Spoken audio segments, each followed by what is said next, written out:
Sukhi Hotu, and welcome to Buddhist Mahavira's Facebook page. We are going live this evening from our BMV Dhammadana series. And this evening we have a very interesting topic that we will be discussing, something new which we have not ever, I think, discussed. That is using the body to experience the Dhamma. And to share his knowledge with us and to explain what this title means, we have with us Bhante Dr. Chandana from Hawaii, USA, who will join us this evening to share the Dhamma with you. I'd like to invite Bhante Dr. Chandana, to join us in the studio.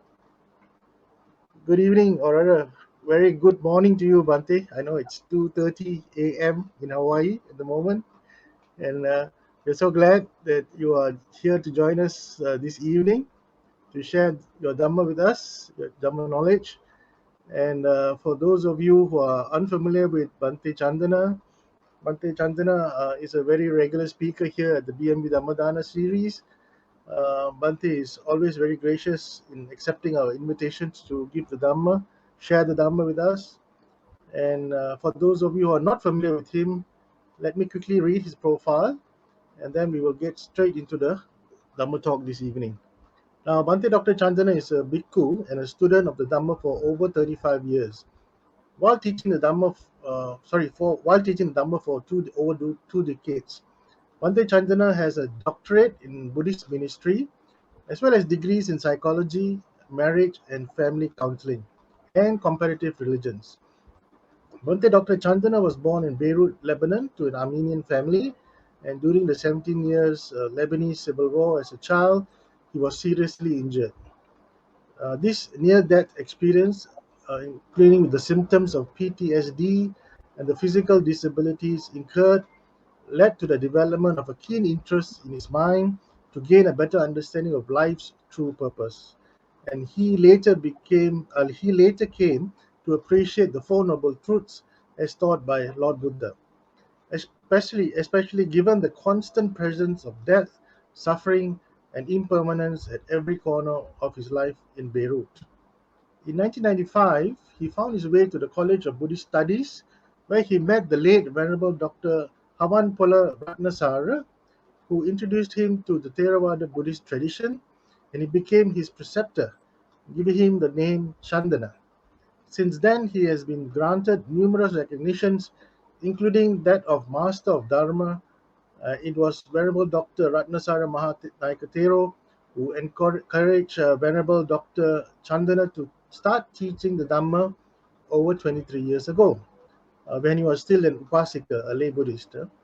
In addition to his academic and applied background in the Dhamma and Buddhist studies, Bhante Dr. Chandana has an extensive background working with patients as a clinical psychotherapist, having completed his degree and training in psychology and marriage and family therapy, while also being licensed in the state of California, USA.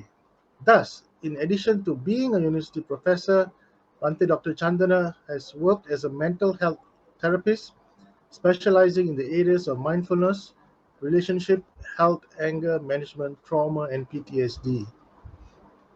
Bhante Dr. Chandana has also just launched a book called Buddhist Mindfulness and Lifestyle that has been published and is made freely available by the Buddhist Mahavihara for free distribution. To this end, Bhante Chandana is also currently translating this book or these works into Armenian. Without much ado, now I'd like to invite our speaker this evening, Bhante Dr. Chandana, to share with us his knowledge and to explain to us how to use the body to experience the Dhamma. Bhante? Yes. Namo tassa bhagavato arahato samma sambuddhassa buddhaṃ saranam gacchāmi dhammam saranam gacchāmi sangham saranam gacchāmi. Welcome to all listeners and viewers, and thank you, Brother Leslie and the Greater Buddhist Mahavihara for having me join you again to share some Dhamma. This is an interesting time period that we are living through. As we all know, it's been over 2 years that our species has been undergoing tremendous stress. I think the word stress might be a little bit downplaying the intensity that we have been experiencing as a world population. The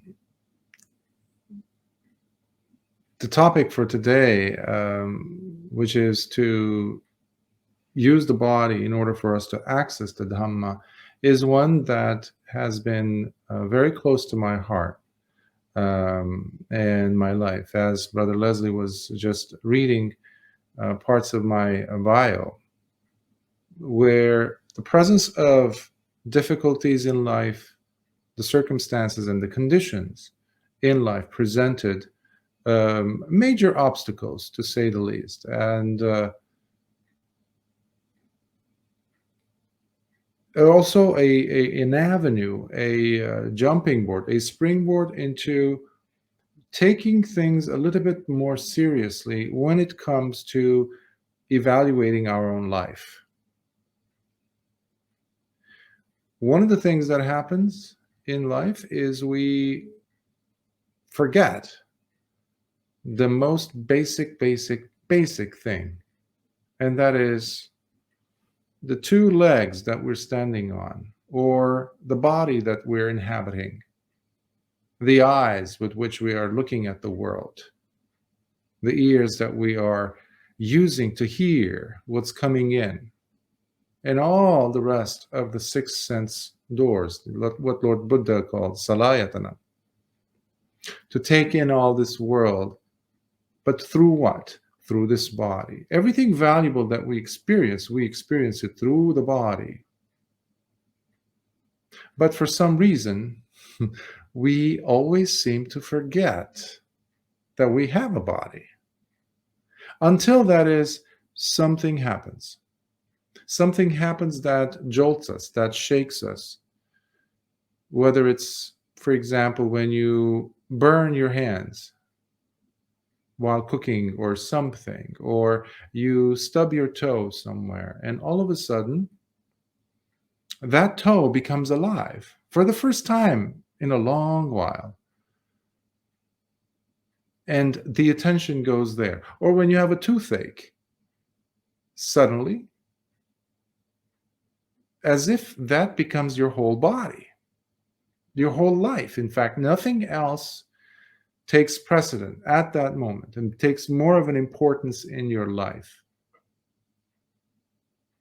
If it is that crucial, how is it possible that we forget to be cognizant of the body? Now, I jump in directly into the crux of the matter, as you can see, because what I am inspired by is what Lord Buddha constantly talked about in reference to Sangvega, which is the need, this sense of urgency, the sense of urgency with life. And one of the best, if not the best, way to anchor ourselves in the sense of urgency is through the body. But why is it that important? Well, we can go back to the Satipatthana Sutta. I just recently finished the Mahasatipatthana Sutta exploration with students, and I dedicated 3 weeks to cover it, 3 separate occasions. And it's a beautiful sutta because of many aspects that are that can easily be seen and tasted by us, given its relevancy to the times that we are living in. And what I mean by this is the insistence of Lord Buddha to start with the body, to begin with the body. First, of course, he starts with the breath, the in and out breathing, the Anapanasati portion. And we all know that. Most of us have come across it. And now, even if you're not a Buddhist, you have heard something about mindfulness, mindfulness of breathing, etc. But then Lord Buddha doesn't stop there. He takes it to the 4 positions or postures of the body. Now, we don't have to be sitting and meditating. We don't have to be even meditators to taste the Dhamma. Now, when some people hear this, they might be shocked. And how could you, Bhante, say that, But not all of us are meditators, let's face it. And but Lord Buddha's own audience, the people who were coming to listen to him, the countless people who have come and listened to him over the course of 45 years of his tutelage, of his teaching, they were not meditators, all of them. But they came to hear, and Lord Buddha was superb in his ability to see and gauge as to where and how. Where is this person coming from, and how can this person be benefited? The common denominator in all of them is the body. Even in the case of the devas, who don't have a physical body per se, but nevertheless, the body's importance is always there, something that we take for granted. Now, we look around today and we see an unstable world. 2 years ago, they presented us with this situation of this major physical, biological hazard, disease, whatever you want to call it, that everything got arrested. Everything was pulled into a full stop. And ever so often, we get something new, the flavor of the month or the year or a couple of years. And now we have many people worried around the world about what will happen to the world, what will happen to our future given the global situation. War, and everyone is now almost normalizing this term World War III or something, as if it's something to be taken lightly. Such a word. But what that does is it traumatizes us. Now, whatever we experience, we end up experiencing it or pushing it through the funnel, through the bridge, through the pathway of the body. So long as we're alive, that is, in this body. So whether it was the fear that we have been going through for the last 2 years around the world, the physical damage, and the presence of the menace or the threat of being damaged, the threat of losing the body, of getting sick. That itself is powerful trauma. That itself also causes, it doesn't stay as just merely a physical phenomenon. It doesn't stay as a bodily symptom, to use a clinical term, but it takes the shape of affecting and infecting our thoughts and our feelings. So now we're talking about the psychological impact. And these two don't stay there in a vacuum. They spread. They spread into our families, and they spread into society. And then we start to look at others who are thinking like us. And that is exactly what we have. We have a lot of people, about 8 billion of us, thinking the same way. How? Remember the trauma of the body? You don't have to be sick in order for you to be traumatized, bodily or psychologically. Just the fear of it is plenty of damage. And it lasts a long time, and it can also be carried multi-generationally. That means if you have children who are alive or about to be born, or you're about to raise them, they also get a taste of that, if not get a worst situation happen to them. So physical, psychological, societal now, and we are talking also temporally. generational trauma. For example, some children today, in fact, most children, I would say, who have been forced to look at their parents and others like them, their peers, through a mask, not being able to see the lips moving, are having the disability in speech impediments, basically, inability to enunciate and say words properly. Why? Because they have become disabled because of a lack in perceiving how the world functions. That's another form of trauma. That's another form of becoming handicapped or disabled in our capacities. Well, how is that related to the Dhamma? Well, in every way. In order for us to taste the Dhamma, there needs to be an appreciation of our physical existence. That's why Lord Buddha always said, the Dhamma is found here within this fathom-long body. My arms are long, so I can't fit it in the screen. But basically, in this fathom-long body is where you find the Dhamma, Lord Buddha says. There is a sutta from the Anguttara Nikaya, the numerical discourses of Lord Buddha. And in it we have, it's in the Book of Fours, I believe. I translated it, and so that's why I remember it. It is Sutta number 45, if I'm not mistaken. And it is the Rohitassa Sutta. Rohitassa was a deva, a divine being who approaches Lord Buddha early in the morning, around this time, I guess, because he would normally see the devas approaching, asking for instructions around this time when human beings were quiet.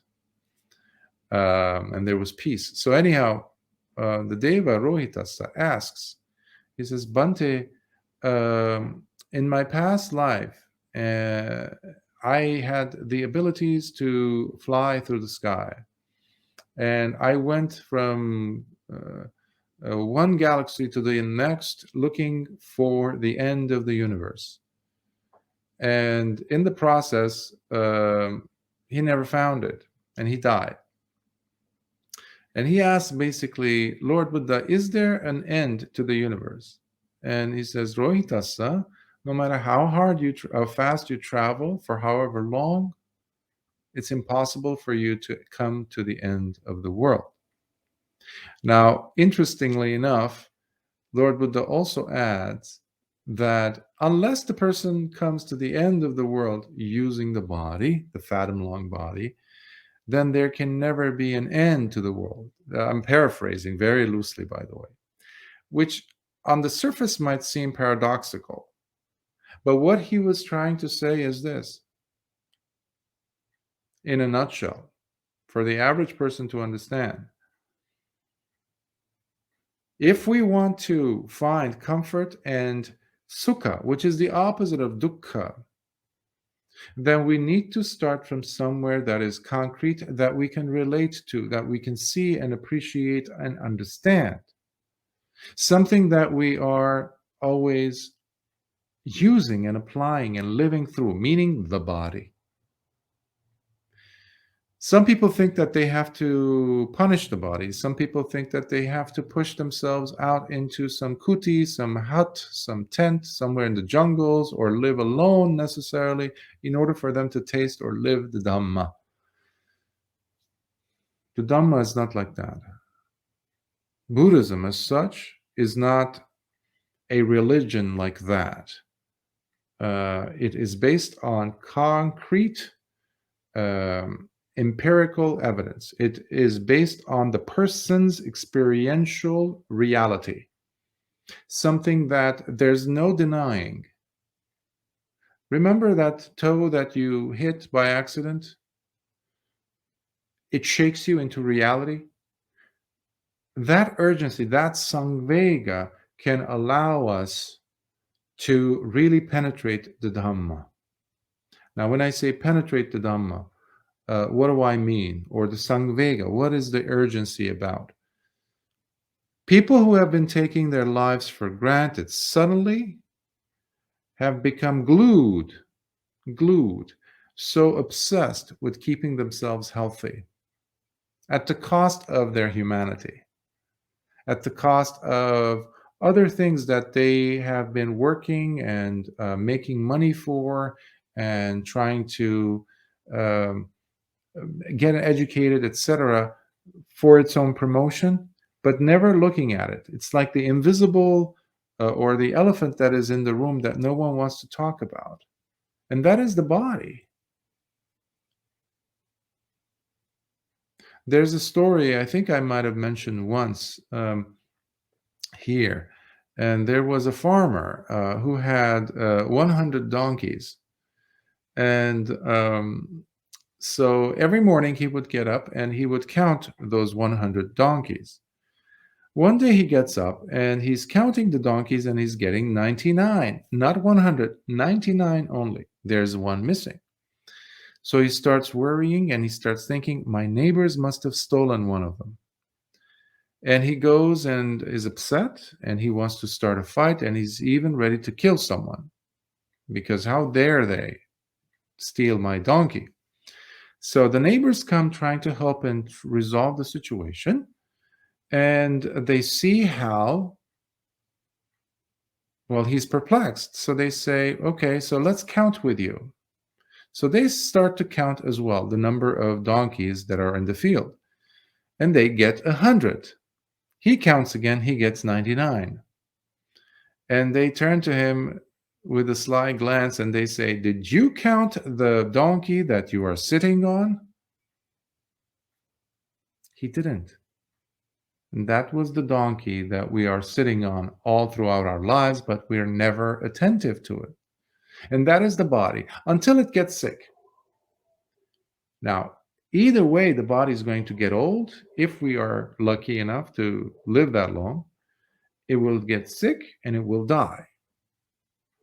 I know sometimes some students or listeners get shocked, but I say, I'm sorry, but were you thinking that you're going to get out of here, this thing called life, alive? And then they say, no, no, no, of course not, Bhante, but what? But what? So what I'm presenting to you here is this premise, this approach. Let us use this body. Let us use even these difficult, very difficult time periods that we're going through. Probably it's more difficult than our ancestors, our parents. As Brother Leslie was saying, I lived through 17 years war in Lebanon when it was really bad. And it's almost a lifetime, 17 years. So that can traumatize a person. And I was injured also physically, and I had to teach myself how to walk again. When the doctor said you cannot walk normally again, but I was able to teach myself how to walk and even run. Now, that is a quality that we all have within us. To look at difficult times, but not to give up, and also to find light at the end of the tunnel. Because of the tunnel, suddenly light has a different value. So that's what I'm trying to say. Many of us live, some of us come from Buddhist families, many of us come to the Dhamma later in life with a deeper appreciation. And some of us, like myself, come from different religions, different background, because we see the beauty of the Dhamma, because of the relevancy to life and its significance. And that is the point where Lord Buddha was always coming to help the person to identify this extremely short lifespan that we have. There were time periods where we see in the texts, in the suttas, how human beings lived for about 20,000 years. 20,000 years. The sila that they kept, the precepts, the ethical lifestyle they had was impeccable, which helped them to live longer. And all the other conditions helped them to do so. Now, it's not about that. What it is just to draw some comparison as to how low we have dropped because of our lack in sila. Because of our lack in sila. And what we have been using as an excuse is the world around us, the situations. People, for example, in different parts of the world are struggling with a lack. Suddenly they came up with a war, and suddenly, from one day to the next, the energy, the resources, the fuel just dropped. Well, we are in an abundant world. We have all these resources. Somehow, we don't have these resources.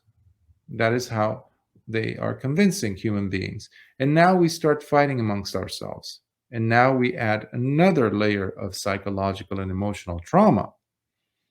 Meanwhile, what's happening? Life is being pulled from under our feet, as it were. Lord Buddha said, Anicca, Dukkha, Anatta. Anicca, the impermanency of life. It's happening. And the best example, the best television, if you will, the best demonstrable, the demonstrated factual reflection of these principles of impermanence, for example, is found in the body. Is found in the body.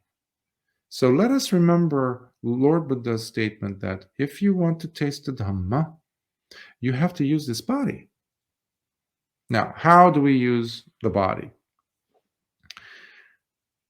Most of the time, because we're living in an unstable world, we have unstable minds. And what that means is we are looking at the body and we're trying to save it, and we don't even know why we're trying to save it. Of course, when you sit down with a person, they will use some conventional or relative, things, values that they hold dear. They say, well, I want to be living long to see my grandkids, or when you dig deep enough, they just want to live long so they can enjoy more pleasures of life and have less of the painful ones, as Bhante used to say. Okay. A rat's life is equal then to ours. A dog's life is equal to ours. There's no difference. I don't see a difference then. Maximization of pleasure, minimization of painful. Lord Buddha recognized that. And all those individuals who have seen the Dhamma have also seen the importance of the body to access something deeper. Now, to access something deeper means that we must first look down at our feet and look at the world around us and have a deeper appreciation of what is what. One thing that I noticed within these 2 years is people have lost their sense of humanity for the sake of saving their body,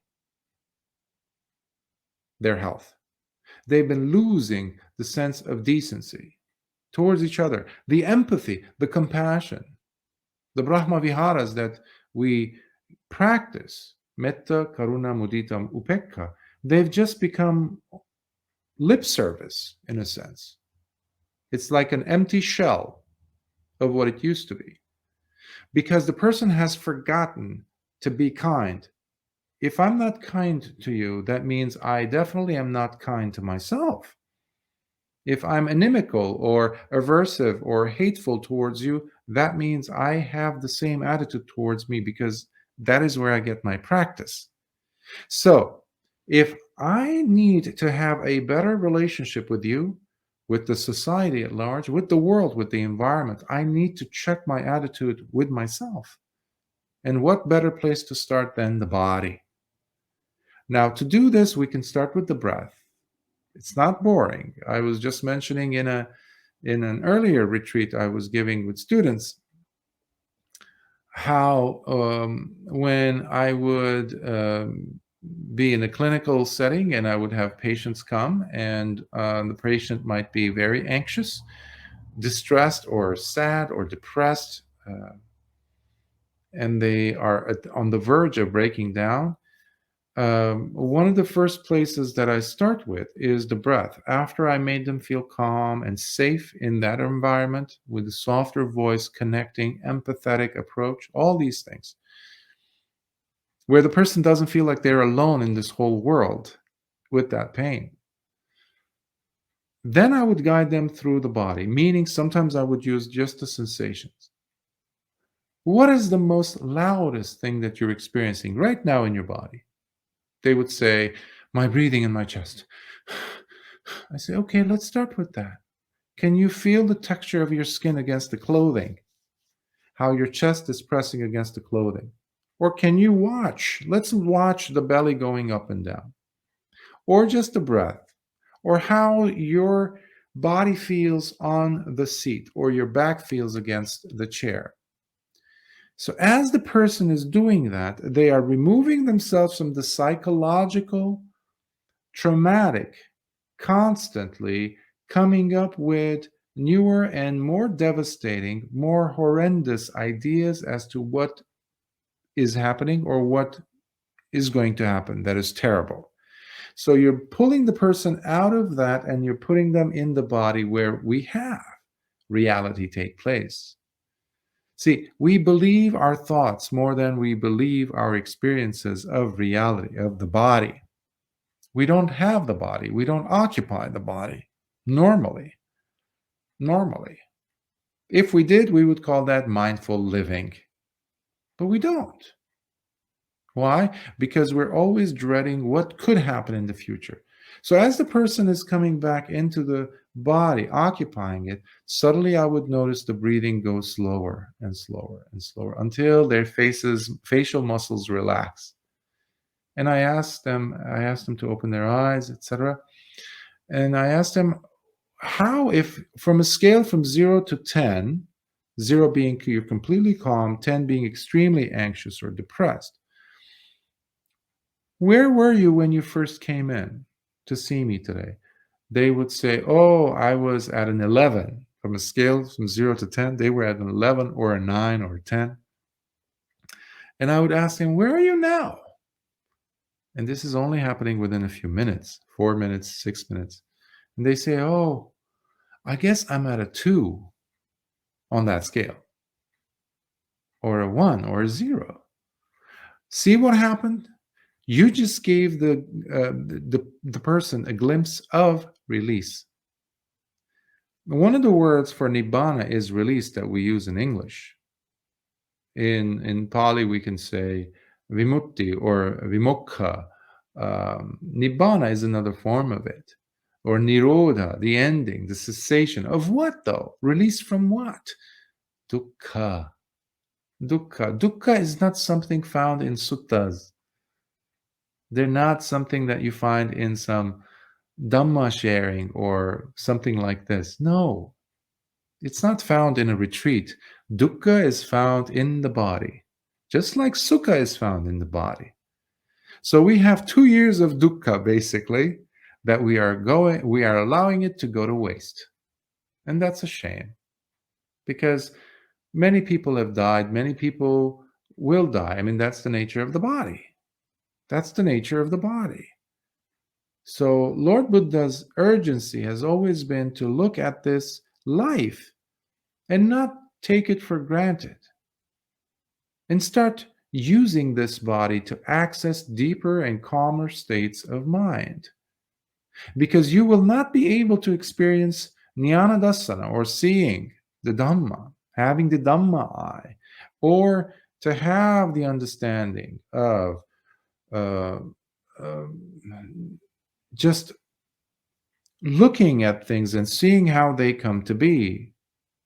Yata bhutang pajanati, Lord Buddha says. To be able to do that, we have to have a body that is, as best as our abilities could allow, and the situations, the health and all that, in place, but then coming back to it. Lord Buddha attained Buddhahood because he was also practicing anapanasati to connect to the body, but he didn't stop there. Remember the 4 postures I mentioned. These are just generalizations that Lord Buddha wanted to simplify for us. But basically, he was saying all of the physical postures and activities that your body goes through, bring your mindfulness there. Bring your sati there. Sati. And that brings us to yoniso manasikara. Whatever we pay our attention to, that becomes our reality. And our reality is, therefore, whatever we are mostly concerned about. We're not concerned about the body in that sense. We're trying to preserve it. Just like a person who doesn't eat so that he can save money, so that he can have a better future. Meanwhile, he's starving himself and the loved ones. That's what we call miserliness or stinginess. For some later future date, which they will never taste. But why? We don't need that. That's stupid. So, in this fathom-long body means utilizing every capacity we have within this life of ours to live smart, to be wise. Yes, protect the body. Yes, taking all the necessary measures that are under your control, but not losing yourself, not losing your humanity, not losing the appreciation of life as to why is it that I'm preserving this body in the first place. I've seen people this past year, especially, who have lost their humanity and they have become a slight shadow of the person they used to be. They're unrecognizable. And their excuse is, well, I have to protect myself, so that's why I'm being a jerk. They don't say the last part, but that's what they are becoming towards each other, their loved ones. And everyone else is reflecting this. We have a humanity that has lost its humanity today.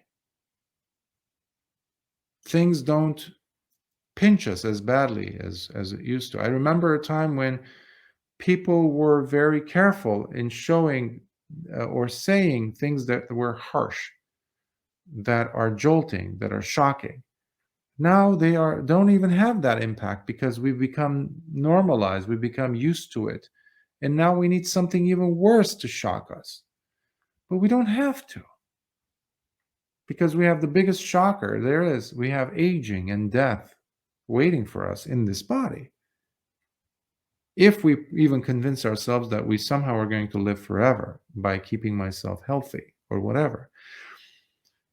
So using this body to taste the Dhamma.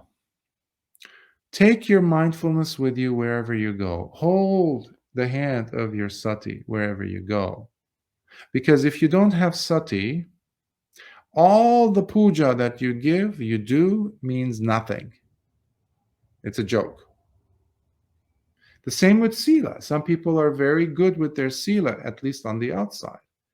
I constantly remind students, please, when you're practicing sila, don't do it for me, don't do it for the Buddha, don't do it for anyone other than your own sanity, for your own peace, and for your heart to feel comfortable and tranquil, because you don't have the remorse that, oh my, I broke a precept. So it's important for us to come back and really appreciate with the presence, in the presence of sati, wherever you go. So if you're sitting, lying down, going to sleep, eating your food, or meditating, sitting down, or standing, just observe. Or you can ask this very simple question: what is my attitude? What is my attitude? But especially when you find yourself really held up with some worry, some fear. Oh my God, what's going to happen? Something like that, if you feel like that. Drop down into your shoes. Okay? Drop down into your shoes. And if someone asks what you're doing, and you can say, this strange Bhante somewhere said, drop down to my shoes. That's what I'm doing. Okay, what does that mean? Wiggle your toes while you're standing or while you're sitting. That simple yet very effective action can bring you down from the psychological worries and everything else from dukkha into sukha. Many people forget how sati, if it's proper sati, meaning samma sati of the Noble Eightfold Path, allows us to reconnect with the body, but at the same time reconnect with the Dhamma. The body is not something we fight in the Dhamma. After all, Siddhartha Gautama He didn't leave the old, useless, ascetic ways and say, well, he was on the verge of death several times before becoming Lord Buddha. But he had the wisdom, the insight, the foresight to say, well, if my body is that weak, how is it going to be able to experience the unconditioned Nibbana? Very simple, logical, factual conclusion. So he said, so he was not attached to anything. In the Pachalayamana Sutta, Lord Buddha is encouraging Venerable Mahamoggallana, who is struggling at that time. Venerable Mahamoggallana became an arhat within 1 week's time. But as he was struggling in his meditation, Lord Buddha appears in front of him and he asks, there's a conversation, and Lord Buddha is encouraging him. And Venerable Mahamoggallana asks him this question. He says, Bhante, is there such a thing? Is there a brief instruction you could give us, you could give me right now that I could use, and by relying on it, it's so succinct, it's so full and juicy and compact that it could lead to the unconditioned, as if his teachings were not enough. And Lord Buddha gives him this very brief phrase. He says, Sabbe Dhamma nalang abhinivesaya. What that means is nothing deserves to be clung to. We don't need to latch on to anything. Just like Lord Buddha, before being Lord Buddha, becoming Lord Buddha, as Siddhartha Gautama, he saw that all those 6.5, 7 years of his struggles that he was so attached to, including those 5 bhikkhus, 5 followers, 5 students of his. So there was some prestige. Oh, I'm their teacher, so I have to keep that image, that, status. I'm risking it otherwise. If I walk away and start eating. He was going on 1 grain of rice a day, remember? Just fathom that if you can. And he said, no, it doesn't matter. He didn't cling to that. In fact, years later, even Venerable Sariputta, as he was fanning Lord Buddha in that heat, summer heat in India, he saw, as Lord Buddha was giving instructions to this young man, that Lord Buddha was not even attached to the Dhamma. Wow! Venerable Sariputta saw that, and because of that seeing, he became an arahant also. So we shouldn't feel like we need to latch on to anything. If it's not the Dhamma, let alone the body. But so long as we inhabit the body, we can use it as a gateway, as an access way to see and live through the Dhamma. Taste the Dhamma. Tasting the Dhamma. When you're practicing Sila, you're also practicing it with the body, There's a few of those precepts that have to do with the body, right? When I'm taking the precept, the training rule not to steal, not to have sexual misconduct, what am I saying? Not to get intoxicated. What am I saying? What would I be using or restraining myself from doing this with? The body. Even when I'm taking the Musavada training rule, with what? What would I be using to lie? The body. So by restraining with mindfulness, suddenly we raise the quality of our life. There's a regalness, there's the nobility. Many so-called noble people or Brahmins used to come thinking that they're noble. You have that in the world today. You have kings and royal, your highness, all that nonsense because they're born in a family. Well, they could have been born as a cockroach or a rat. But they just happen to be reborn in Buckingham Palace or somewhere like that. Means nothing. That's not nobility, nor the bank account. Nobility comes from how you carry your body, not because it's imposed from the outside, but it's imposed from the inside out by living a regal life, a noble life.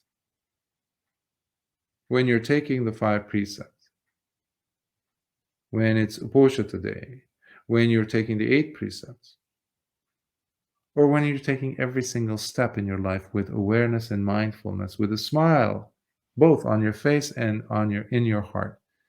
What you're doing, you're living the Dhamma. You're appreciating the body, you're appreciating the mind, you're also appreciating the psychology because you're treating the body well. You're treating the body in the truest sense with some dignity and kindness and protecting it. Protection of the body doesn't come from the outside in, it's from the inside out. Who would want to have a body that is so-called healthy but is infested with negative thinking, selfish thinking? You have a lot of people walking around thinking that they're now very well protected. They've taken all the measures, but they're living with stinginess, with ugliness towards each other, living, saying unwholesome things, even worse, thinking unwholesome things constantly, living their lives in society in an unwholesome way. So that is living the life in adhamma, not Dhamma. So if you can just take one single step with awareness during the day, that's such a huge step towards Dhamma. In fact, you tasted the Dhamma a little bit here, a little bit there. Next time when you're eating food, when you're holding the spoon and you're putting it in your mouth, when you're drinking some tea, can you just be with the tea? Not imagining things. We're not talking about papanchas. We're not mentally proliferating concepts. No, just staying there in the moment. Because life cannot happen in the past nor in the future. Life can only happen here, just like the breath. You cannot breathe in the future. You're not breathing in the past. You're only breathing in the present moment. But what we've been doing is we have been perpetuating suffering. While you're living in the present, you're thinking and worried about the future, and guess what? You already sacrificed the present. And when the future comes and you're going to relive the future the way you lived this present, which is now a past, that's a horrible way of living. That's why you see people being so glum, so stressed out. That's why children, when they run around, if we allow them to nowadays, which I strongly urge people to allow their children to play and be without anything, masks or anything, let them breathe, because that's the only way their immune system is going to work. That's how our ancestors brought us to this 21st century, not with masks. At least when they're children, they have to be exposed to all these elements in nature. That's how we develop immunity. I taught science for over 10 years. No one can argue this. There's a lot of non-science that is being promoted as science, by the way, and we just gulp it down. We just never question anything. We have to be cognizant. We have to do our due diligence and never lose our common sense. And today, humanity has lost its common sense. And the best way to regain our common sense is to come back to this body. What am I doing to my body? Why am I always lost in my future plans and things? Let me just stay with this walk. I'm walking from the living room to the kitchen. I am on this phone call, or I'm about to call someone, and it's a very important business call, but I'm worried that what might the outcome be and whether it would be something bad. Well, hold on. Why does it have to be something bad? Did I do something wrong? No, I didn't. Okay. So that's good. Imagine, tell yourself a joke. Or remember something beautiful that has happened to you. Maybe the way you hugged your child. Maybe the flowers that you saw, or some painting. Or sometimes I would encourage people to watch something funny, a comedy routine, something that's not vulgar, hopefully. Stand-up comedy, something that will uplift the mind, uplift the heart. And then pick up the phone and call. The person on the other end, the receiving end, they will feel your happiness. They will feel your lightness. Where? In their body. Because why? You have been feeling it in your body. Lord Buddha says in the Dhammapada and elsewhere how he looks around and he smiles to his bhikkhus and his sangha and he says, we are the happy ones. We are the happy ones. After all, that was one of the other reasons why every time bhikkhus went to Pindapada through society, through the villages and cities, people were gravitating towards them because they didn't have this heaviness towards them. They weren't playful. They weren't even engaging with their eyes. You're not allowed to look and say and speak to them when you're doing Pindapada, of course. But there was something light about them. There was a slight smile, appreciation. But most importantly, they were walking in the presence of their mindfulness. They were speaking. They were eating with mindfulness. And in the suttas, you see how people who would observe Lord Buddha carefully, there's one place where they say, how the suttas say, how Lord Buddha would never swallow down a morsel of food, let's say rice, without having had every single grain of rice being touched with mindfulness. He would chew every single grain of rice with mindfulness. And Bhante Nyanananda says, Nibbana was there and is there even at the tip of one's tongue. What a beautiful image. What a beautiful image. So Nibbana happens with the body, not in the absence of it. So we have somehow separated us from the Dhamma because we've already separated ourselves from the bodies. You have scholarly or intellectual Buddhists that have started years ago, centuries ago, and they justified their laziness by calling themselves, oh, I'm a scholar, bhikkhu or something. I've given talks on this here on BMV's Dhamma sharing series in the past, so you can listen to those carefully. But we have this wrong idea, this micchaditti, that is what proper Dhamma is. Nonsense. Absolute adhamma. We've also convinced ourselves that it's all about rites and rituals. Nonsense. When a person becomes a sotapanna, one of the three sangyojanas, the last one, is silabhata paramasa. What does that mean? It means no longer is the person looking at rites and rituals as a way to experience liberation, release, nibbana. There's some value. It helps when you're doing puja if the mindfulness is there, because the key thing here is mindfulness.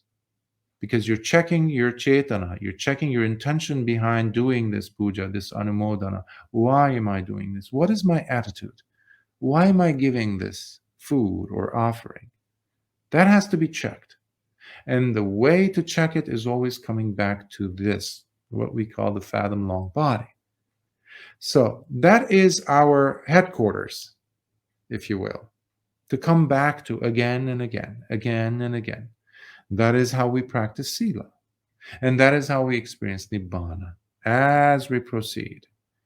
It is not about intellectual debating. Some people I've seen, they just want to debate.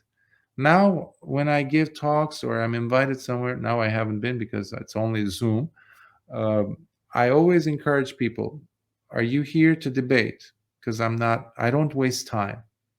As you've heard Brother Leslie say, for 17 years, if you live in war, you have a different appreciation of life because death can come like that. So there's Sangvega. There needs to be Sangvega in our hearts so we don't take things for granted. So debating this and that is useless ultimately because it doesn't allow you to taste the Dhamma. Adding more knowledge and data, it's like regurgitated vomit. Totally unnecessary ultimately because it doesn't get you close to the Dhamma even, let alone experience the Dhamma. So make things easier for you. Hold the hand of Sati with you wherever you go. And always ask, okay, I'm doing this right now. This is taking so much of my time and concentration and dedication in life. What is my attachment? Am I attached to this? Where is my attention going? Where is manasikara? Manasikara is the attention. Yoniso is taking it to the origin, or radical attention, as Bhante used to say. Wise reflection. Why am I doing this? That's a good question. Always a good question to have. And even when you're sitting, bring your attention back to the body. You don't have to be learning the Tipitaka or the Suttas or the Abhidhamma in order for you to be practicing the Dhamma, okay? That's all Micchaditi. That separates the Dhamma. Many of the Arahants, the Lord Buddhas, didn't know how to read and write, okay? Many of them did not even practice to taste any of the levels, Sotapanna, Sakadagami, Anagami, even an Arahant. But they were fully there. They were inhabiting their body. They were not lost in psychological dilemmas and battling arguments in their minds or worried about the future. Worrying is adhamma. Being present in the body is dhamma. So I will stop here and see if there are any questions. I hope I didn't go over any time restraints or limits. Brother Leslie? No, Bhante, for once you've kept to time limit, 1 hour. That's But good to know. yeah, you're sharp. 1 hour exactly. So I think it's really good. Wonderful. But sadly there are no questions. But I see from the audience at the moment. But I have a question personally that I would like to throw at you, Bhante. Please. This is like a devil's advocate sometimes, you know. Uh-huh. You mentioned about being in the moment while eating or drinking tea. Could you just expand on that idea? Because just as you were speaking earlier, that if you poke your toe against a side of a cupboard and all your attention is now focused on your toe, or even having a toothache, which is basically what I'm going to get tomorrow. I get the feeling the pain is coming onto my tooth. So just deviating from that, but you mentioned quite clearly just now that you can actually attain some kind of enlightenment if you Mhm. have sati while having a meal or even drinking your tea. Could you please explain a little deeper to that? Of course. We have, unfortunately, this comes from the monastics, the bhikkhus, unfortunately, where commentators have mystified the Dhamma. They've made it otherworldly, just like they made Lord Buddha into this other than, something other than a human being, in the sense that they've uh, made him into this mythical figure in some cultures, in some traditions. So that has an impact of separating us from the reality and immediacy of the Dhamma. And Lord Buddha was the Dhamma. He says so many times, right? So he who sees the Dhamma sees me. He who sees me sees the Dhamma.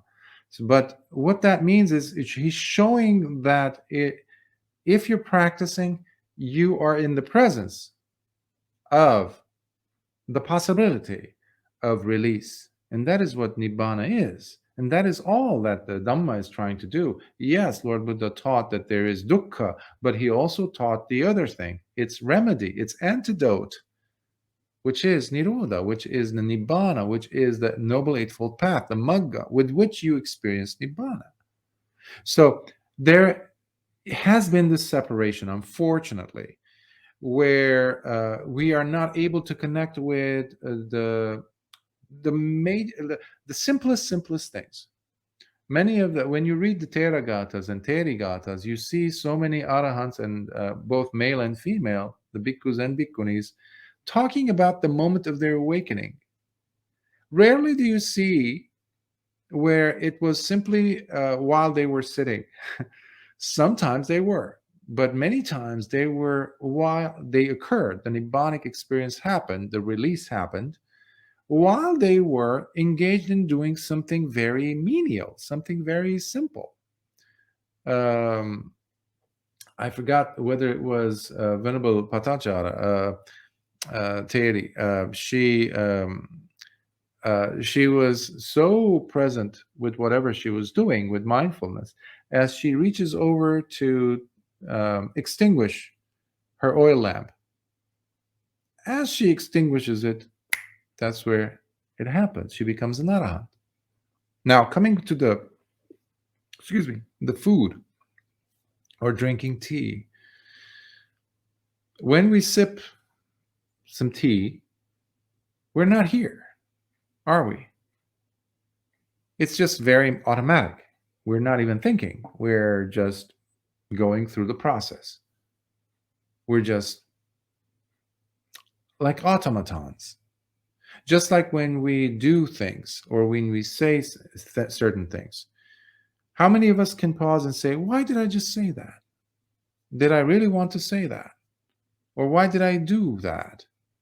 I myself have done many things in the past where I was just like, that was completely mindless. Mindless. So there's many aspects to it. However, to try to get closer to your question as best as I can, when you are tasting food, one way to do that is to try to taste the different flavors that you're sensing, your taste buds are collecting the data.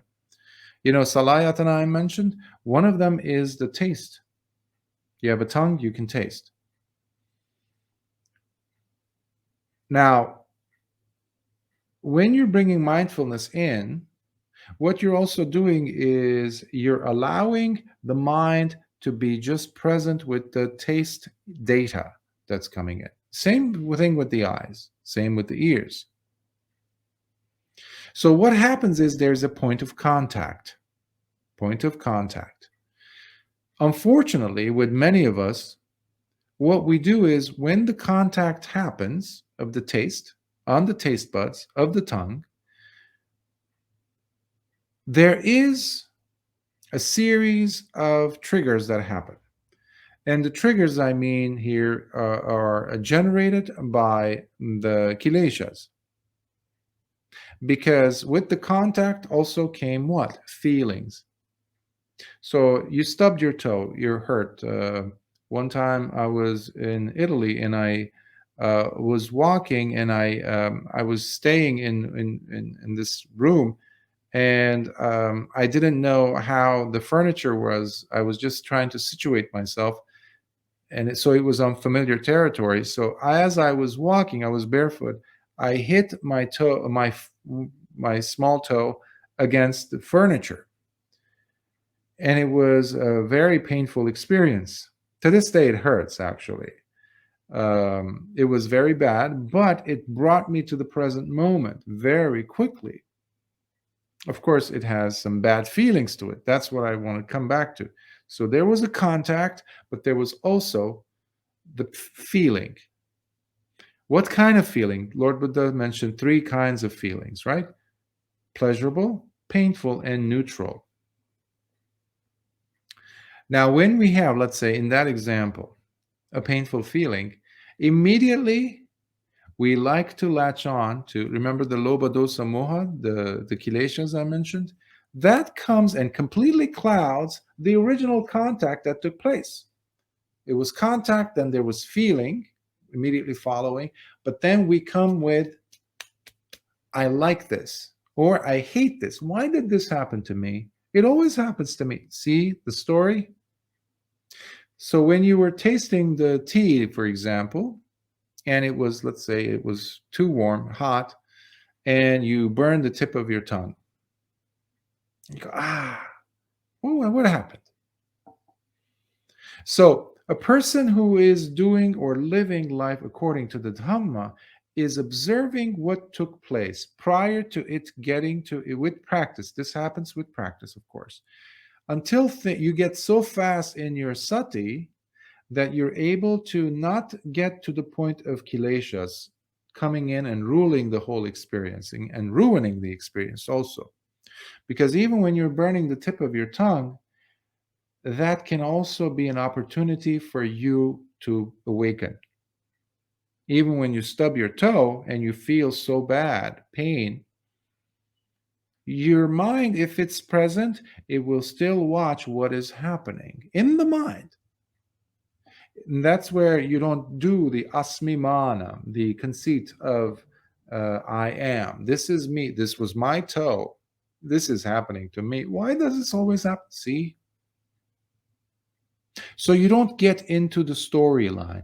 You are staying with the body, and whatever the experiencing process is doing is happening.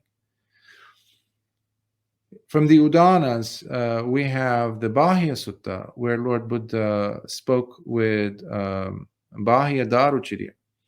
And it's such a beautiful teaching, such a beautiful sutta. It's not that long, but the teaching is so short. And Venerable Bahya also became foremost known as the one who gained Nibbana, who experienced Nibbana in the shortest amount of time, given the shortest instruction. And Lord Buddha's, paraphrasing him, of course, he says, Bahya, because he had come a long way from Mumbai all the way to Savatthi.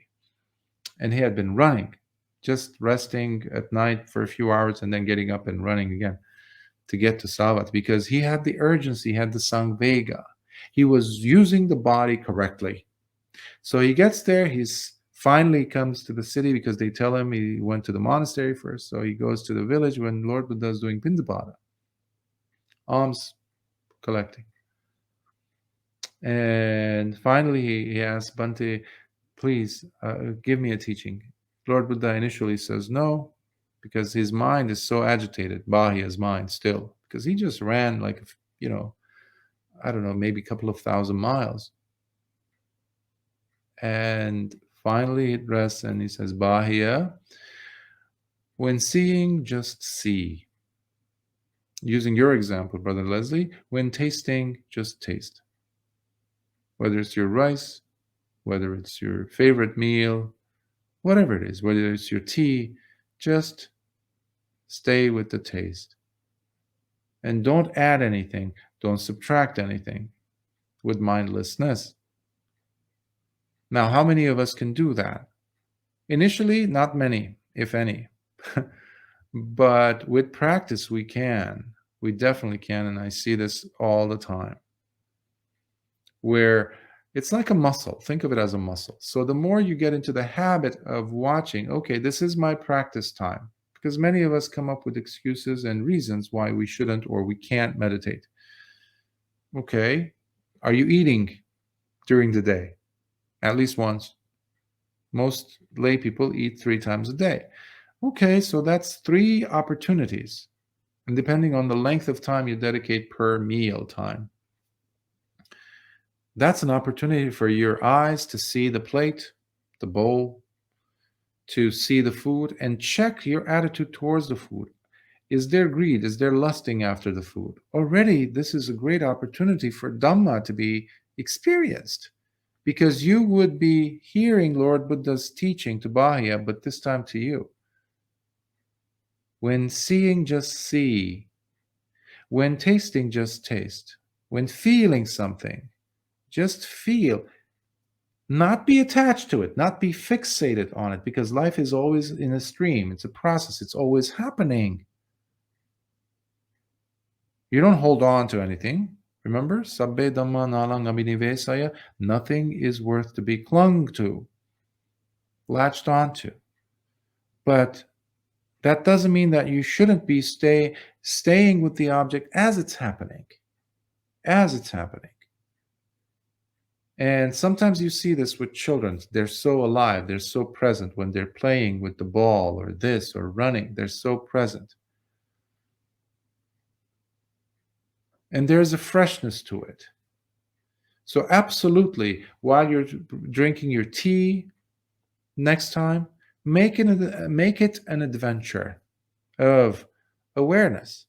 And then you actually really taste the tea, because most of us never actually taste the food we're eating. We are experiencing the lusting after this. So if you're about to have your favorite meal,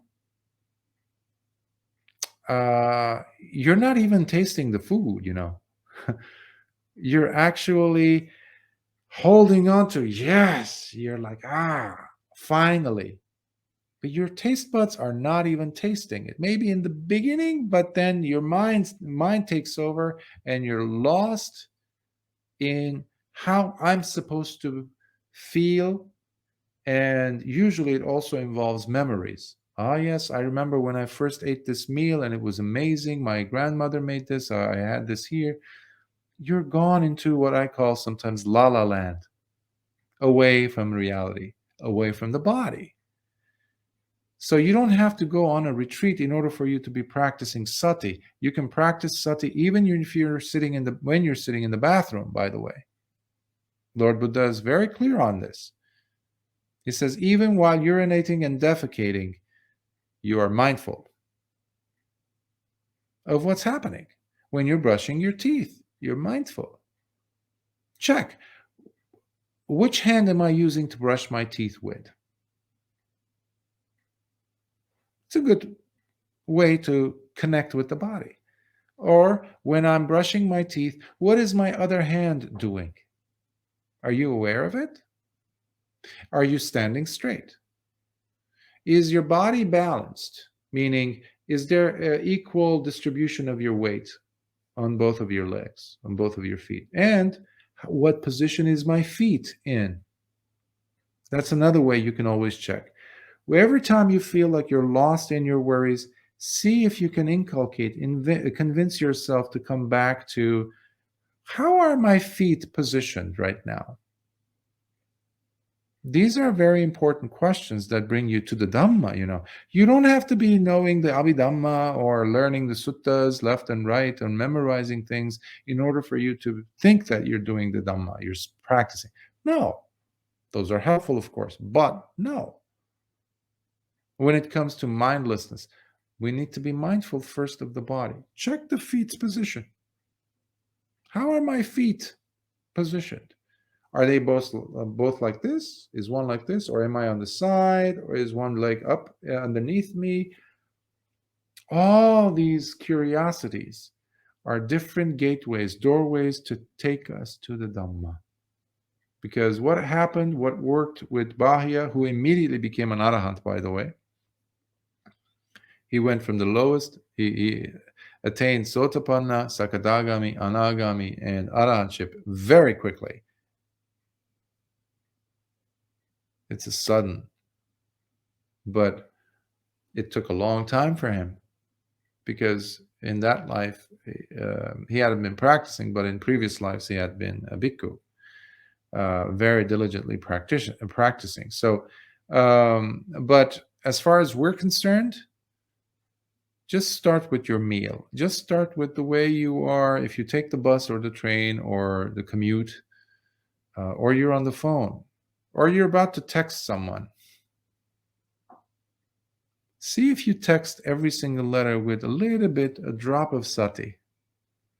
If you're drinking some soup, see if every single spoonful has a drop of sati in there, and that will be miraculous. And that is another way of using the body, because when I say the body, it's also the six senses, of course. Sixth one being the mind. We need to be present.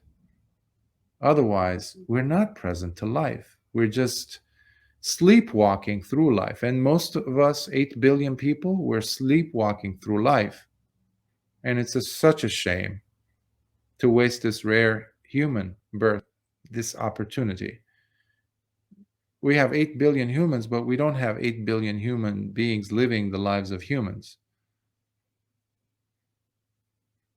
And there's a dignity that is lost there. Mindfulness doesn't mean just this new catchphrase that we see around everywhere in the world, but it's deeper than that. It's dignifying one's life. It's making us more human, more beautiful, happier beings. So I hope that was able to answer or address your question, Brother Leslie.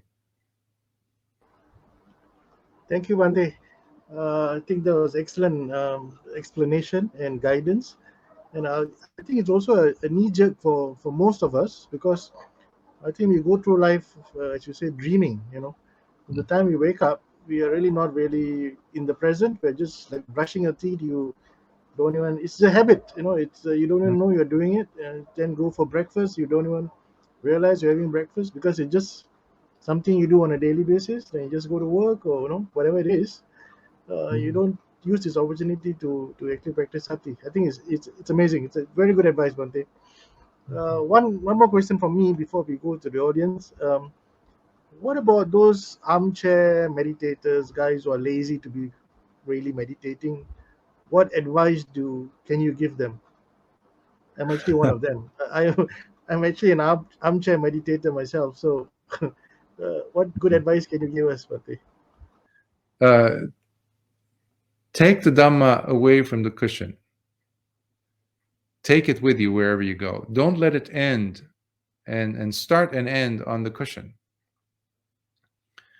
That is where the fun begins. That is where you actually can taste the Dhamma. Lord Buddha in the Anguttara Nikaya, in the Book of the Fives, he says how there's 5 ways that a person can taste Nibbana. The first one is to listen to the Dhamma. Listen, not just hear, but listen. That's one of the reasons why I've been retranslating and recording and narrating the suttas. So if you'd like, please go and not just the ones that I made.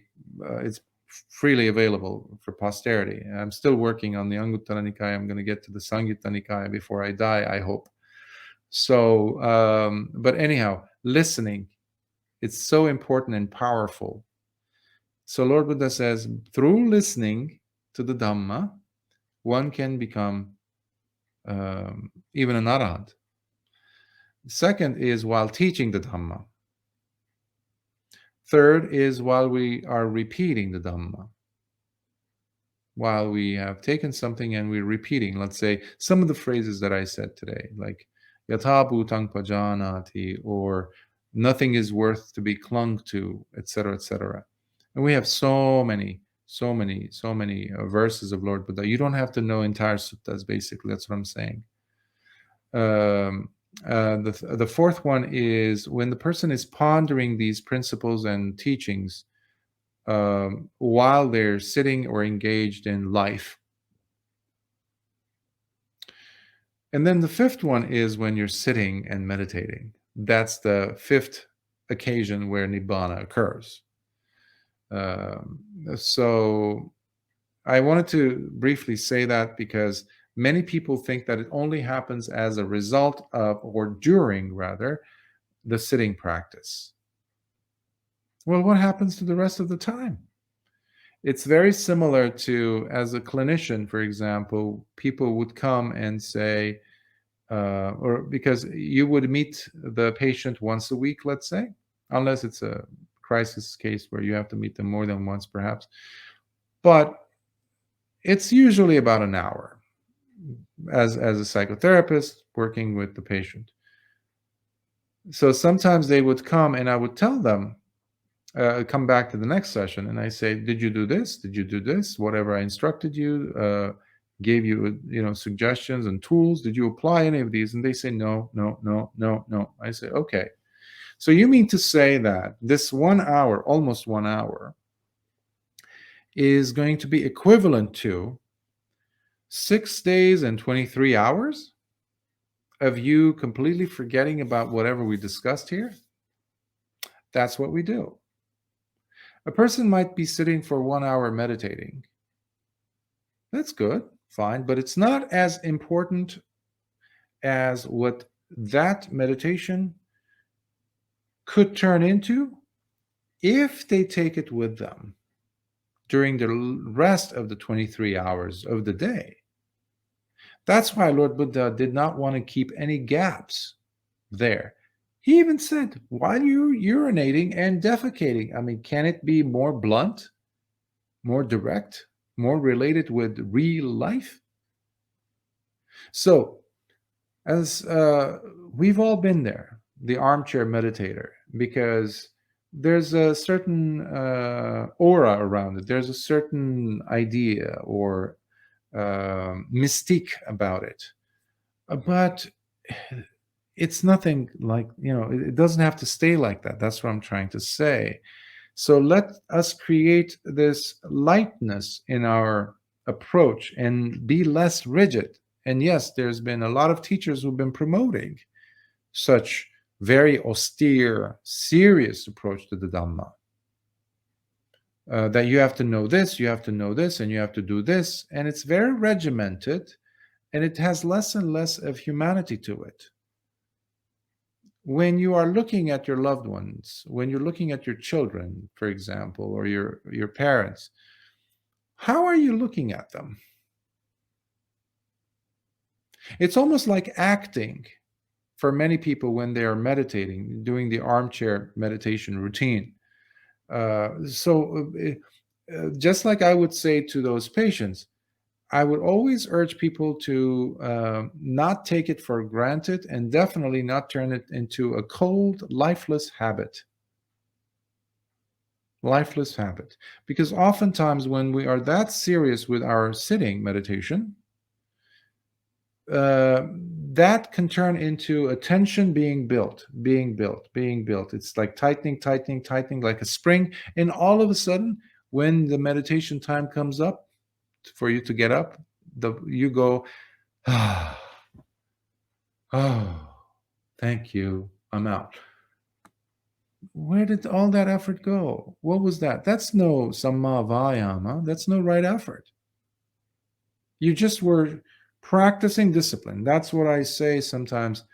I have very strong positions about things, and some people don't appreciate my positions that well, but my loyalty is to whatever is true, whatever is Dhamma, and whatever is not Dhamma, I will call it out. Many people today go to these 10-day retreats, like Goenka retreats and other retreats, not just Goenka, but other retreats as well around the world, and they've become very, very popular. And I've been to several of these myself in the past. And I always look at the behavior of the person before and after the sit.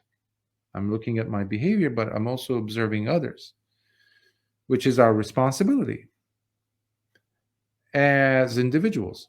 So you would see that there is not any personality change, transformation to the better taking place in the person because of this individual doing this retreat. What is happening is the person is having more and more willpower to push themselves through the pain. Yes, I sat through a 10-day retreat. Yes, I sat through 1 month of this. Yeah, but how is that affecting the quality of your life and how you treat yourself and others? I've seen people using bad words, even though they have done many, many of these retreats. Some people might be called even like old students, and they have these different categorizations. They use curse words. They drink alcohol. They do drugs. Their behavior is deplorable when they are not in meditation. But when they're in meditation, what does that mean? So even if a bhikkhu is meditating, it's not against any one particular group. I don't want it to come across like that. It's against ignorance. It's against ignorance. And ignorance doesn't care what robes you're wearing or whether you are wearing robes or not, no, ignorance is there. And it's our job to identify it in us first. So this is crucial for us because it's important to identify if we are on the path of Dhamma or Adhamma. So the very question that you asked indicates the presence of wisdom there to even ask such a question. Because you know that there is not this sense of fulfillment. There's something missing. Many people sit while they're debating in their head. They have no samma vacha, no proper wholesome right speech. And they don't have the proper mindfulness technique. They definitely don't have samma samadhi. So These have everything to do with the rest of the 23 hours, presuming that you're sitting 1 hour. Because I've seen people who have sat even for 6 hours, 10 hours a day in one stretch. But then you see them afterwards and you're eager to see some wondrous qualities in them. Come on, he sat for 2, 3 hours, 6 hours. So he must really be close to Nibbana. The attitude has to be checked. So, short answer to your question, always ask the question, what is my attitude with which I'm sitting? Do I want to get something from this? Am I eager to attain Nibbana? Am I fighting something? Am I wanting something? What is that? Lobha. Remember the kileshas? The first one. In that sense, most of us, even though we are armchair or not meditators, when we take tisarana, when we're taking the refuge, in reality, what we're taking refuge in are the kileshas. We say, Lobang saranang gacchami, dosang saranang gacchami, mohang saranang gacchami. That's what we're saying. In reality, because it's not just the words, that's lip service again. Trust the behavior, and behavior of the mind is number one. But even outsiders can look at your body and how you're living through your body and know whether you have Dhamma in your heart and not. But even that is secondary. I'd like to know that for myself. I want to feel, because it's those mini, small Nibbana moments that eventually the mind gets habituated to them and it becomes more and more and more and more vast until your whole life is sati. Your whole life is all about the Dhamma. Many people think that Nibbana is like that doorway you enter and now you have Nibbana. So you don't have to struggle anymore. And it's like, no. Nowhere in the suttas, nowhere do you find that. The person, meanwhile, is training themselves with every sitting, but every step also away from the cushion. They are training themselves.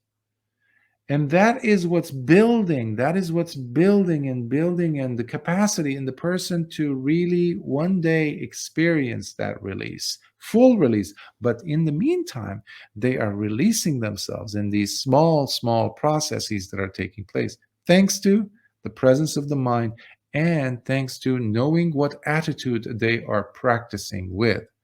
So always check, what is my attitude? Remember, Lord Buddha said in the Atangika Magga, the Noble Eightfold Path, the second one is Samma Sankappa. What is that? Right intention. What is my Chaitana? What is my volition? What is my compass directed to? This comes after Sammaditthi, of course, but once you have Sammaditthi, you need to know it's not just a decision or the resolution or the determination to push through that sit. That's good, but that's only a small portion. I have to check my intention. Why? Do I want to steal something from this 1 hour? Yes, I got into a jhana. Yes. What attitude is that? Where's the Dhamma there? It's nothing. I mean, how is that different than somebody stealing something? Or pushing yourself, not saying the truth to a boss in a workplace simply to get a raise, and you get the raise and you say yes, but you lied. You did things that you would never want your children to do, but you did those to get your raise. So how is that wholesome? How's that Dhamma? I don't see a difference between that and an armchair meditator who has intentions like that. So check your attitude would be my shortest answer to that. Thank you, Bhante. Thank you for the excellent replies to my questions. We have about another 4 or 5 questions, and we've already done about 1.5 hours. So, Bhante, I will now pop the question onto the screen, and you just time yourself accordingly. Okay. Does it then mean we can't talk while eating?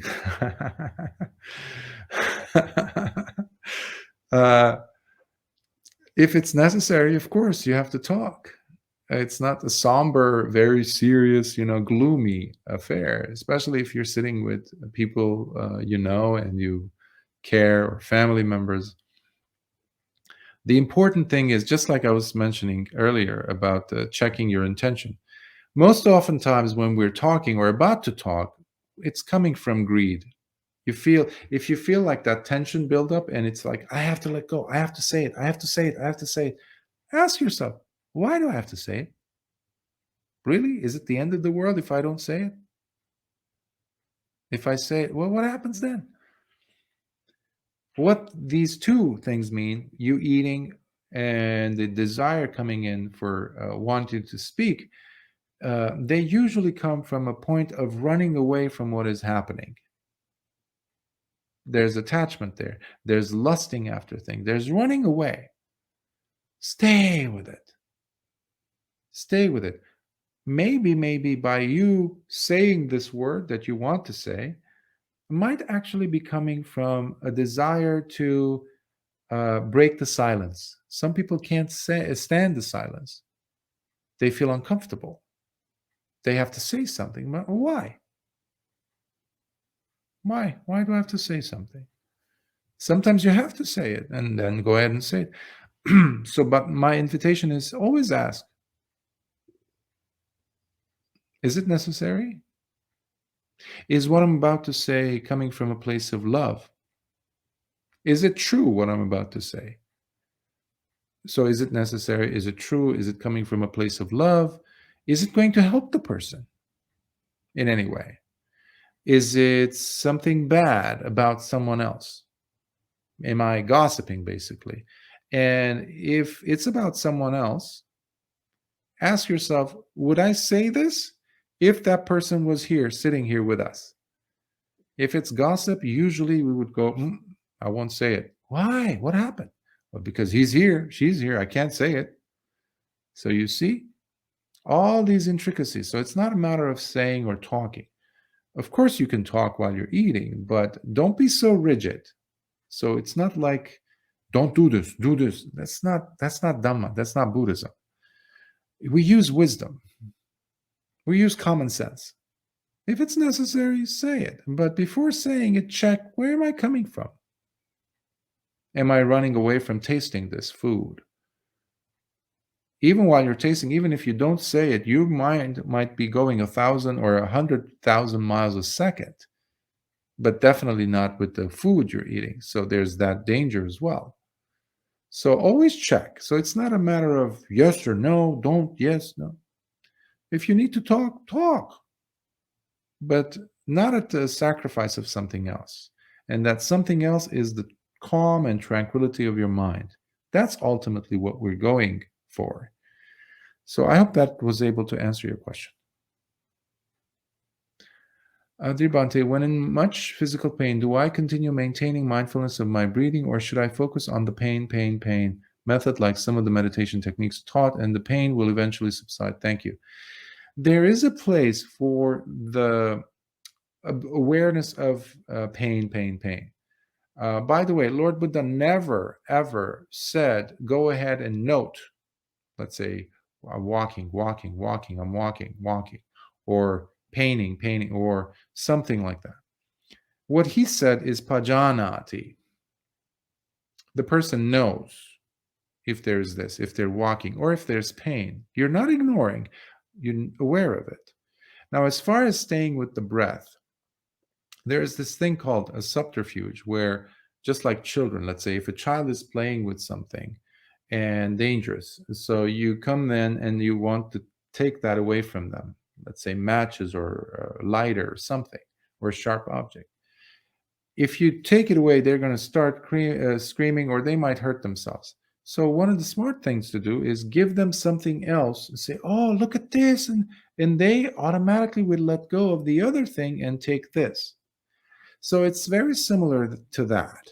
Now, sometimes it's very strong pain, and it's not willing to go away.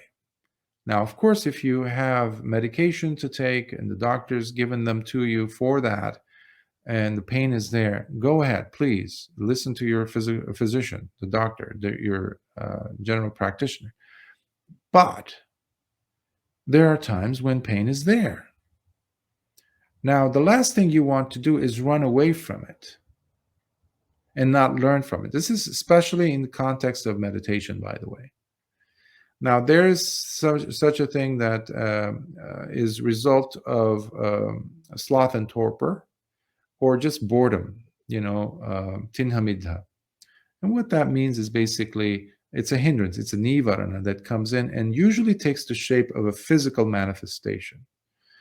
And because the moment you get up, this knee or this leg or your back that was hurting incredibly bad, suddenly you get up and it's gone.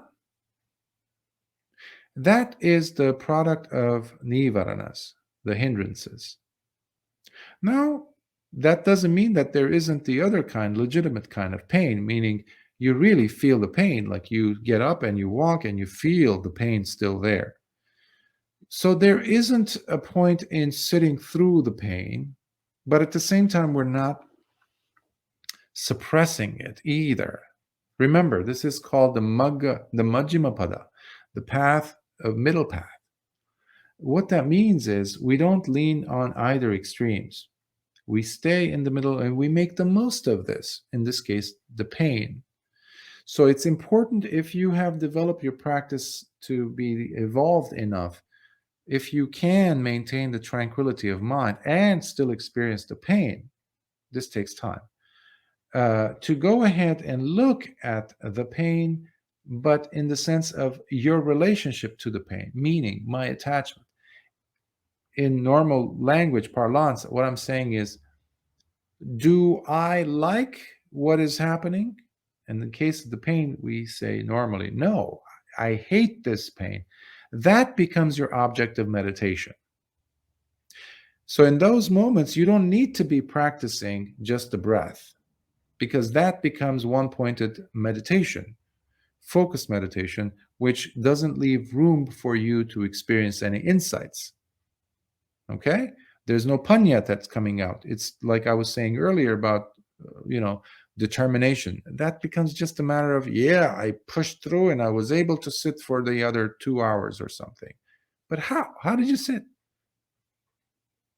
Where was the mind? It was like this. How good is that meditation? You didn't learn anything. Your ego just got boosted, that's all.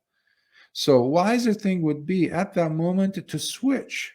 If the pain is that much and you really need to sit, let's say for some reason, go ahead and switch from the breath into your attitude. Now, of course, we have the satipatthana. So the first is the breath meditation, right? Or the body, related to the body meditation. So what I'm suggesting is to switch to the feeling, Vedananupassana, at that moment. Some teachers would say, no, go straight into Chittanupassana.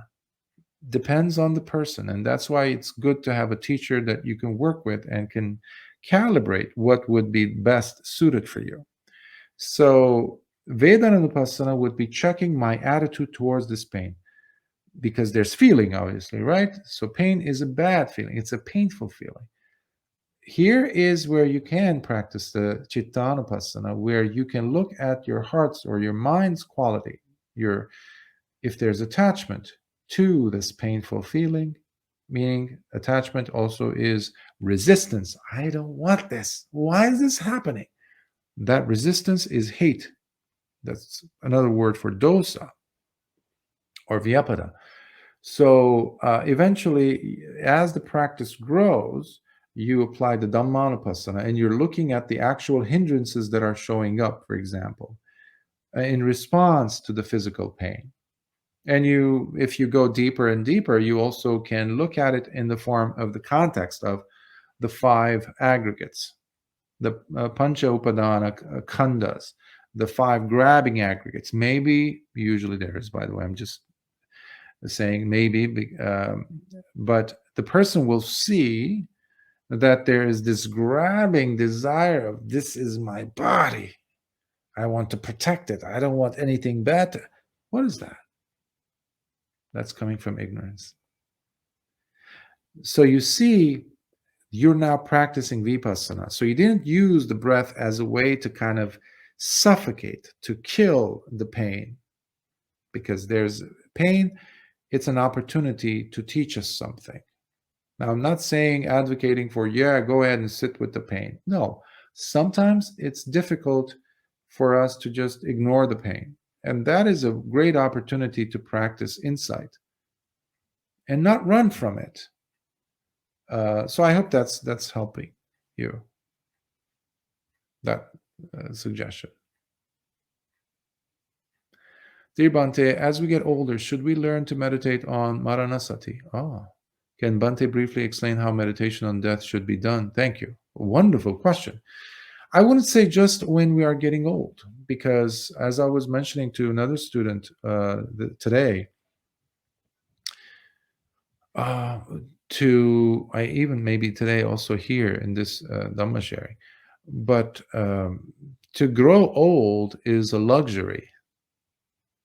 Not many people have that, and or are having that. Many children are dying as children. They never get to even be teenagers, let alone 20-year-olds or even older. So I advocate, I support individuals who are much more commonsensical and realistic. Realists, basically, even with children, preparing them for an understanding and appreciation of death, not to be afraid of it. So that's a thing which is crucial first to understand about Maranasati. In our culture, especially in the Western dominated culture, which is spreading everywhere, there is this fear of death, running away from death. That is not appreciating death. If you appreciate life, then we need to also appreciate death, because they complement each other. Okay. What I mean by that is we appreciate death through the life that we're living, the bodies that we have. I remember when I was in Nepal, I was taken to this huge Hindu temple. It's apparently one of the biggest, most important Hindu shrines in the world. And there in the back, they were conducting cremations. So it was a charnel ground.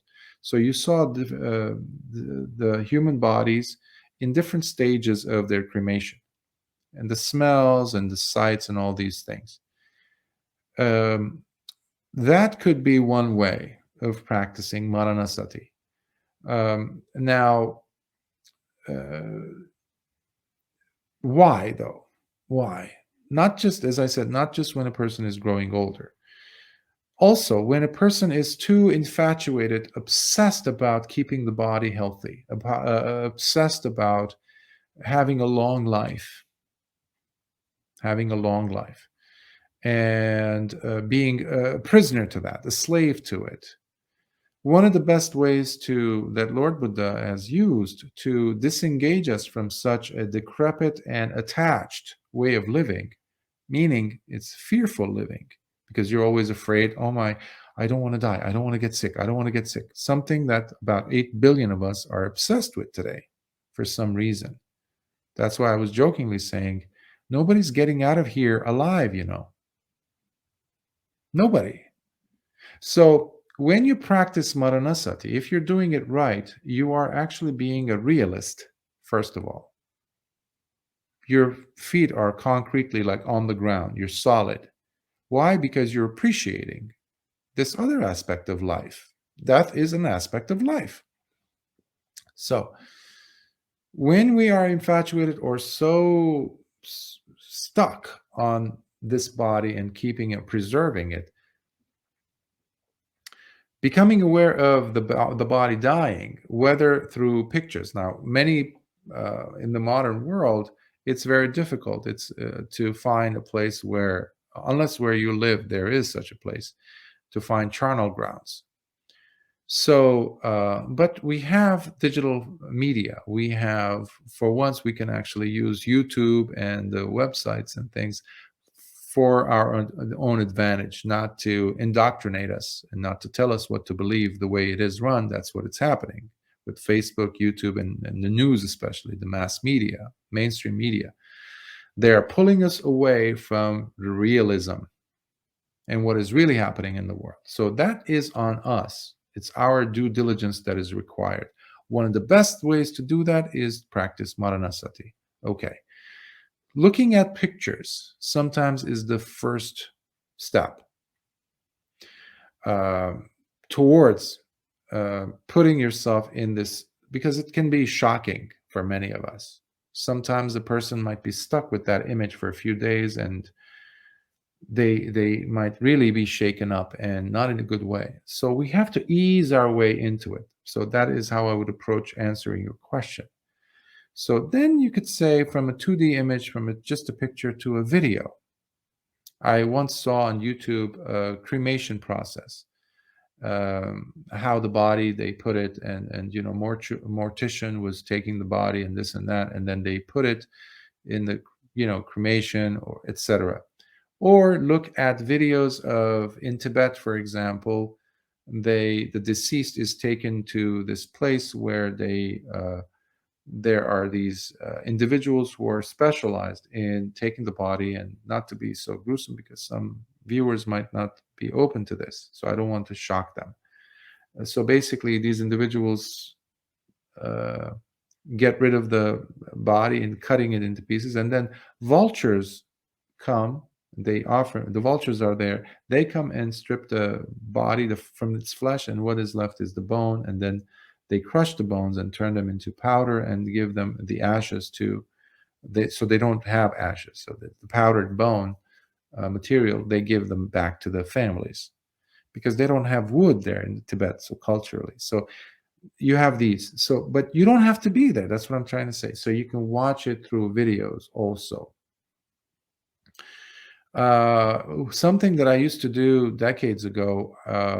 My mother died when I was much younger. I was 21, 22 barely. And so that was a major eye-opening experience. So since then, every time I would hear about someone having died, let's say a neighbor's grandmother or somebody, I would go there. And if I knew the person or distant relative or something, I would become a pallbearer. I would volunteer. So I would go and hold the casket. So they didn't have much cremation. They don't have that in that culture. So they would bury the dead.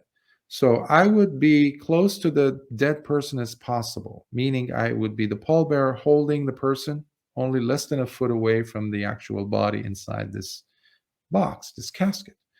So that was simply for me to prepare my mind to disengage from this attachment to the body, the world that we live in. Make money, do this, get healthy, take care of the body, look good, enjoy life. All that could change in a millisecond when you are in a car accident, or you die, basically, or you lose your legs, for example, forever. So these calculated, shocking instances are wonderful medicine to help you to come back to what is really important, what is really happening. So Maranasati is one of the best meditations to disengage us from living in a Disney type of a world, which this life now is promoting. Maximization of pleasure, minimization of pain, all that nonsense. And plus, last week in the second portion of the Maranasati talk I gave with the meditators, which is on YouTube, by the way, all of these are on YouTube, under my channel, Candana Bhikkhu, on YouTube, if you, Candana without an H, as you see here. There, I addressed the 9 charnel ground meditations, which come from the Mahasatipatthana Sutta, as I was covering for 3 weeks. So the middle part, the second part of this 3-part series, was dedicated to that Maranasati. So that's also the first one you also have on the aspects of it as well. So I hope that helps.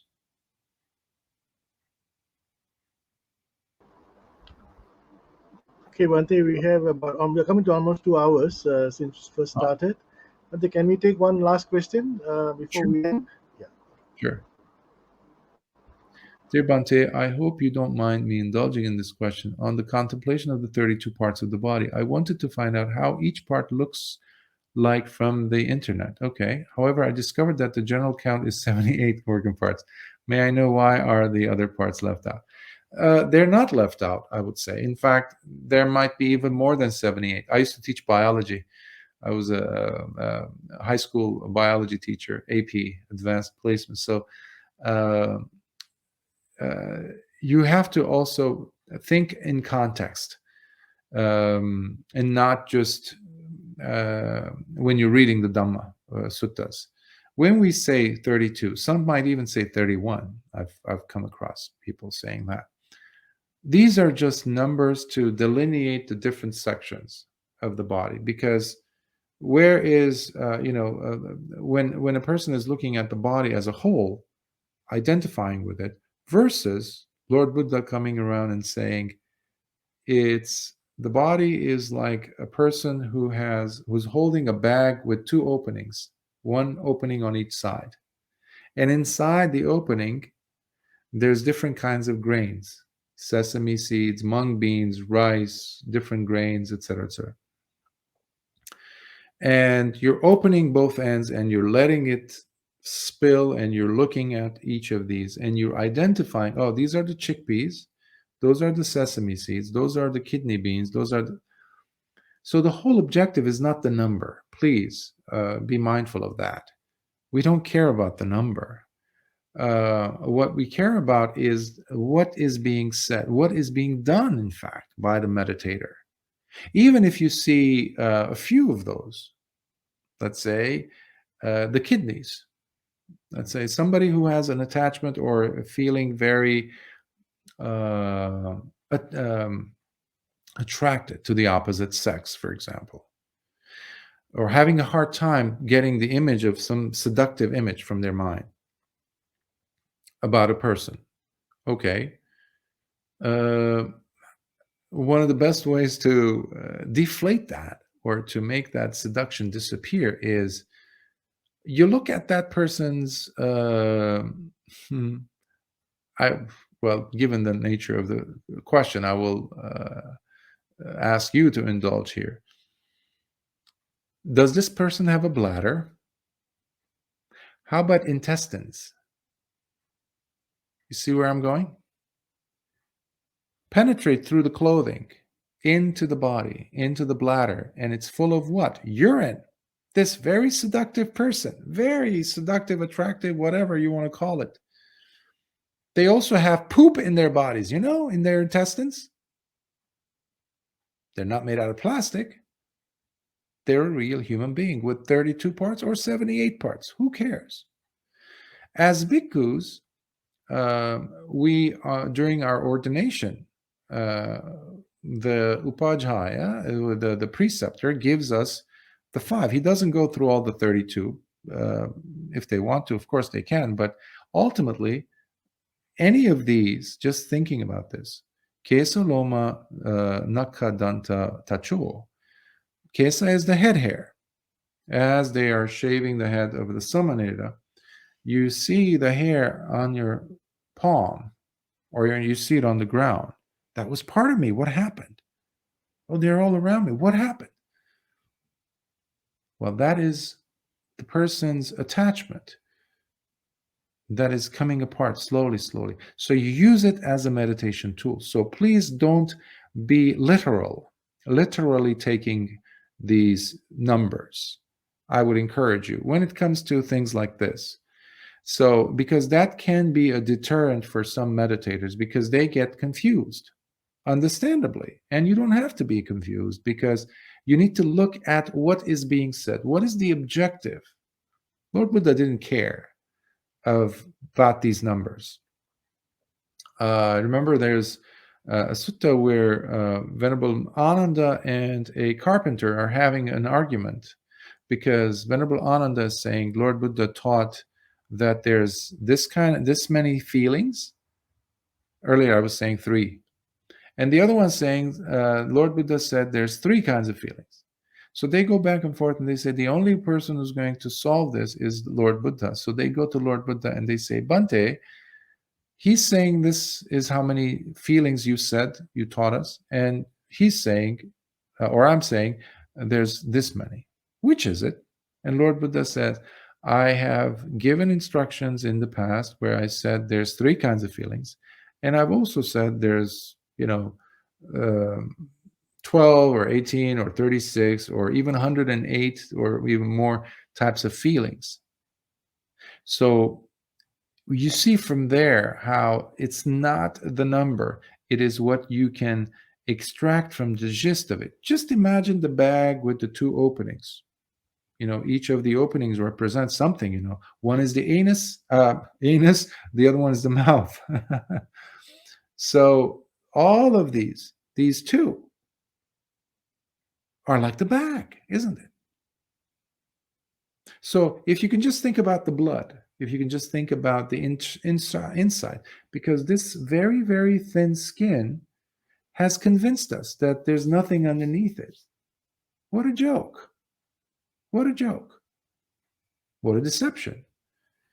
If you peel the skin, you have veins, you have arteries, you have bones, you have fat. So I would approach it like that instead of being so fixated on the numbers, and continue your meditation. Even if you have just one of these 78 or 32 is already, if you can just go there, because your job is to remove yourself from being fixed on whatever is observable, taking the skin for granted. No, penetrate it, go deeper. You might find more than 78, so don't be fooled by whatever the internet or is saying. Look at the objective of this meditation, this very powerful practice, the 32 parts. So I hope that was helpful. Thank you, Bhante. It was an excellent sharing this evening. We have almost hit 2 hours again, as always. I think our record has been over 2 hours, I think, almost two and a half. The last time was 2.5, Bhante. Yeah. But the topic is still very relevant, and I think was also very enlightening for many, because I noticed even after 2 hours, we still have about 60 people following us constantly throughout. So as I also mentioned, for those of you who would like to have more questions posed to Bhante, you can reach Bhante at this email address, bhantechandana@gmail.com. I'm sure Bhante, when his time, will reply to you when time permits, because Bhante is always very busy. And I also mentioned, I think the last time, and also I would like to mention it today, Bhante is doing excellent work there in Hawaii. Even though he's alone, he doesn't operate from a temple, he operates from an apartment, and he has to take care of his expenses on his own. So if you would like to help Bhante to expand his global missionary work, please help him out at www.paypal.me/Chandanabiku. I think Bhante will really appreciate your assistance financially as well. So we've come to the end of this evening's Dhamma sharing. Bhante, would you like to do the Anumodana? Yes, of course. Akasatha chabumata devanaga mahidika punyantang anumoditva chirang rakantu lokasasanam. Akasatha chabumata devanaga mahidika punyantang anumoditva chirang rakantu desanam. Akasatha chabumata devanaga mahidika punyantang anumoditva chirang rakantu mam paranti. May suffering ones be suffering free, and the fear-struck fearless be. May the grieving shed all grief, and may all beings find health relief. May all beings share in these merits that we have thus acquired for the acquisition of all kinds of wholesome happiness. May beings inhabiting space and earth, devas and nagas of mighty power, share in these merits of ours. May they long protect the Buddha's dispensation. Sadhu, sadhu. Sadhu. Thank you, Bhante. So we've come to the end of another exciting, excellent Dhamma sharing. And I think many of us really appreciated your time, Bhante. I think it must be now at 4:30 in the morning. 4:35. 4:35. So no sleep Yeah, for you again another night. Thanks to Buddhist Mahavihara. of course. So on behalf of the Committee of Management and the monks of the Buddhist Mahavihara, let me take this opportunity to thank you, Bhante, for graciously accepting our invitation to speak this evening, and to our sponsors this evening to ensure that this Dhamma sharing can proceed as always, and to our listeners, many of you who stayed up all 2 hours of Bhante's sharing this evening. I think there was almost 55 to 60 of us who stayed up to listen to Bhante. So which means, Bhante, you have a good following around the world at this point. And so please, as I mentioned, if you could support Bhante in his work, in the excellent sharing and his work, please support him at the addresses I mentioned earlier. So with that, we've come to the end of this evening's Dhamma sharing. So have a pleasant evening, one and all, and Sukhi Hotu. Kyoto.